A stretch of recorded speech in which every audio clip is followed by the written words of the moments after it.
For most of human history, war followed a simple rule: the stronger side usually won. Bigger armies, better weapons, more money, these factors almost always decided the outcome. Empires rose and fell based on their ability to dominate the battlefield. Rome conquered through discipline, Britain ruled the seas.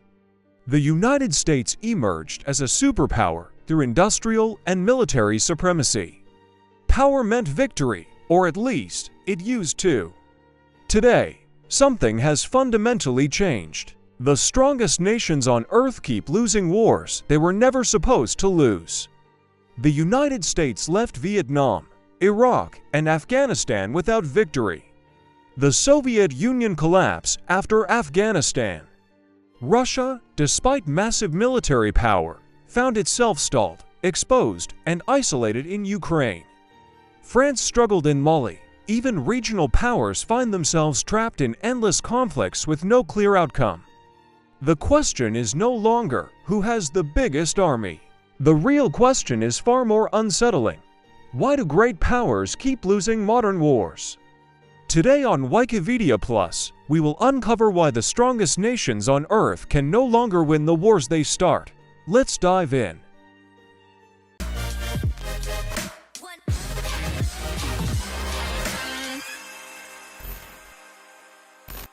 To understand this paradox, we must first dismantle a dangerous illusion: the belief that military power alone wins wars. Modern states still plan wars as if firepower guarantees control. Tanks, aircraft carriers, drones, satellites, cyber capabilities, all of it creates the impression of absolute dominance. On paper, no insurgent group, no smaller nation, no fragmented society should stand a chance. And yet, they do, again and again. The first reason great powers fail is that modern wars are no longer about defeating armies. They are about controlling societies. In the past, wars ended when one army collapsed or surrendered. Today, enemies rarely wear uniforms, rarely stand in open battle, and rarely represent a single centralized authority. Instead, great powers face networks, decentralized groups embedded within civilian populations, motivated not by victory on a battlefield, but by survival, ideology, identity, or resistance itself. This transforms war into something far more complex. Every military action creates political consequences. Every civilian casualty fuels resistance. Every show of force generates new enemies. The stronger the intervention, the more the conflict mutates.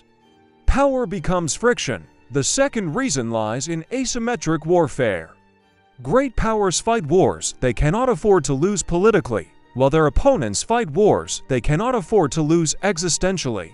For a superpower, war is one policy option among many. For insurgents, militias, or smaller states, war is often a matter of identity, survival, or historical grievance.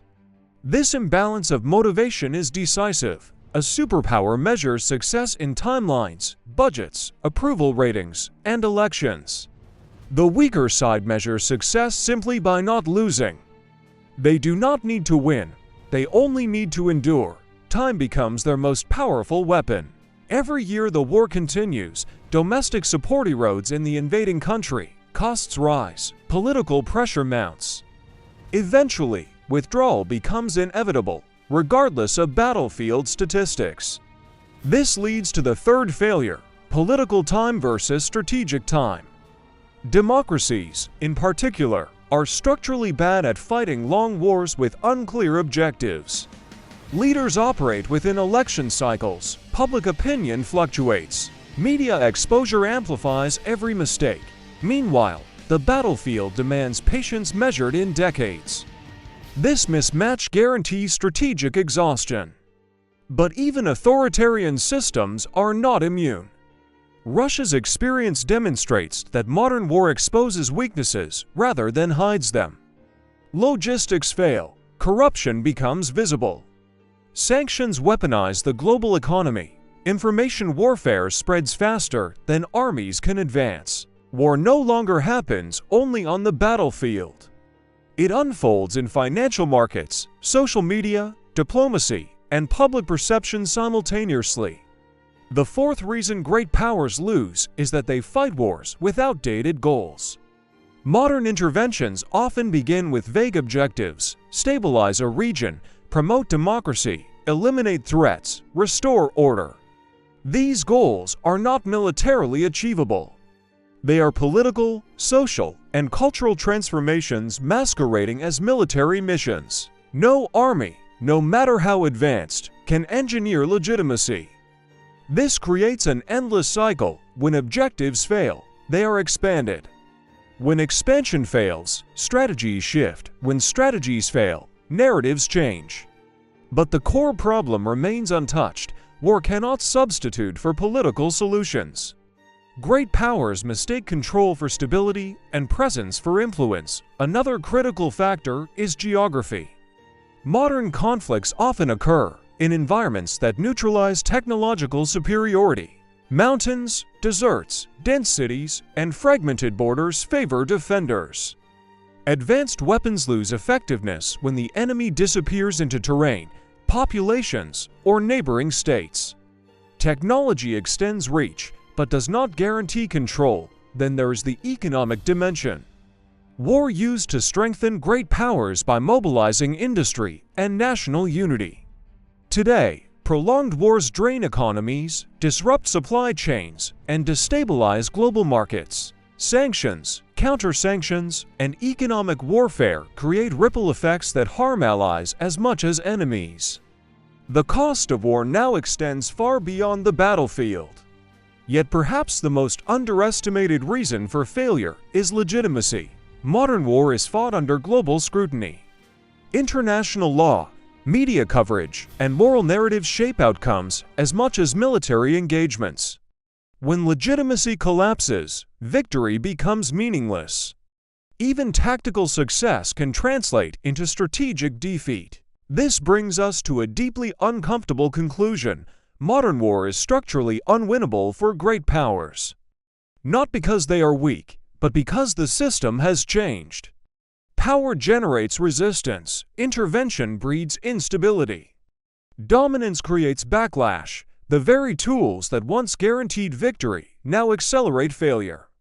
So what does this mean for the future? It means that wars between great powers will be avoided not out of morality, but out of fear of uncontrollable escalation.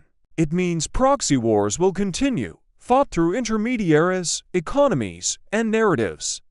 And it means that the illusion of military supremacy will persist, because admitting its collapse would force a complete rethinking of global power itself. The real tragedy is that despite decades of evidence, great powers keep repeating the same mistakes. They enter wars believing this time will be different. That technology has improved, that lessons were learned, that resistance will collapse, and every time, reality proves otherwise. The question is no longer whether great powers can win modern wars. The question is whether modern war is designed to be won at all. If power no longer guarantees victory, then what truly defines strength in the 21st century? Is it military force or the ability to avoid war altogether? This is not the end of the story. It is only the beginning of a far larger question about how the world actually works now. If you found this analysis thought-provoking, share your perspective in the comments. Do you believe modern wars are unwinnable, or do great powers simply refuse to change? And if there's a political mystery or global conflict you want us to dissect next, suggest it below. Subscribe, stay curious, and we'll see you in the next chapter of Wikivedia Plus.